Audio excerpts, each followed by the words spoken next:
Welcome to our channel. Today we how to disable Impact Affiliate Fraud Prevention, complete guide step by step clearly. To disable Impact Affiliate Fraud Prevention, begin by logging into your Impact account. Navigate to the Settings tab located in the main menu. Once in the settings, look for the Fraud Prevention section. Click on the Fraud Prevention option to enter its settings.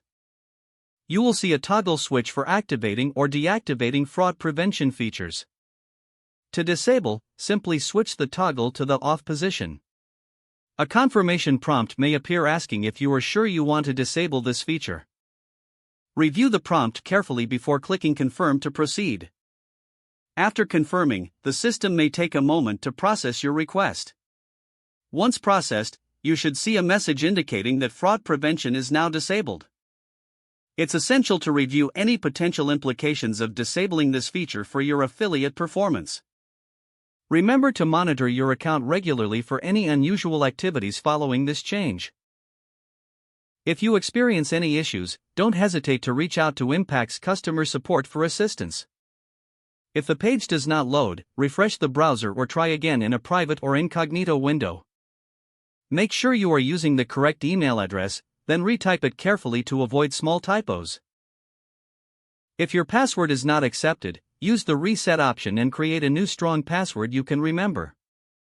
Check your spam folder for verification or security emails, then complete any requested confirmation steps.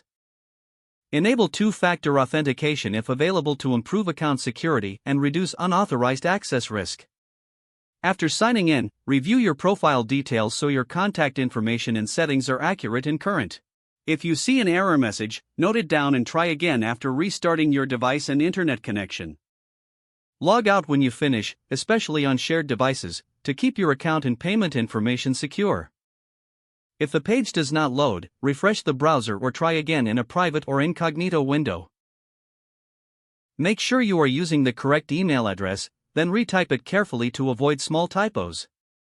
If your password is not accepted, use the reset option. Check your spam folder for verification or security emails, then complete any requested. Enable two-factor authentication if available to improve account security and reduce unauthorized access risk. After signing in, review your profile details so your contact information and settings are accurate and current. If you see an error message, note it down and try again after restarting your device and internet connection. Don't forget to like this video and subscribe to our channel for more step-by-step tech guides.